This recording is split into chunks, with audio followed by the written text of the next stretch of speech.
For the first time after the crisis of 2008, we have a synchronization of growth in the world. And at the same time, we have a situation in international politics which is just the opposite. How do we get out of this situation? Globalization was going to create global wealth, that a rising tide would lift all boats, and this would lead to better lives for everybody. But the reality has been very different. And this is a deep problem that we have not succeeded as a political class in translating to the public's a sense that the direction and the policies are benefiting them.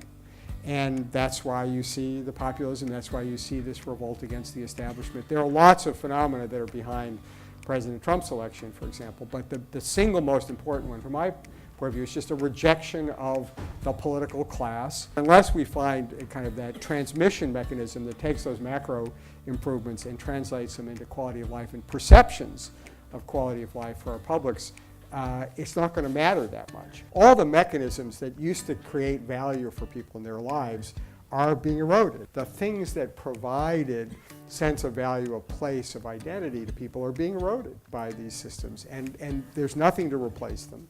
And that's a much bigger challenge because you can't just kind of do that, by enacting a piece of legislation. The word cooperation is going down, and the word confrontation is going up. If we can convince each other, we can build some trust and confidence around the idea that a more powerful China is not a threat to the United States, and that all China wants is a greater voice but not a different world, and that the reason Putin is so diffident is not because he wants to change the world, but he just feels that Russia is not getting respect.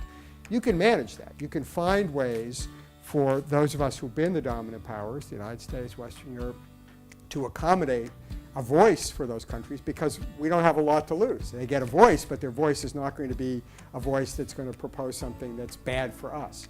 You have to understand that Trump believes, in my two worlds, or my two hypotheses, that we are in a pure competition, and therefore we have to win and they have to lose. I mean, he's answered the question that I raised, which is it possible for us both to win?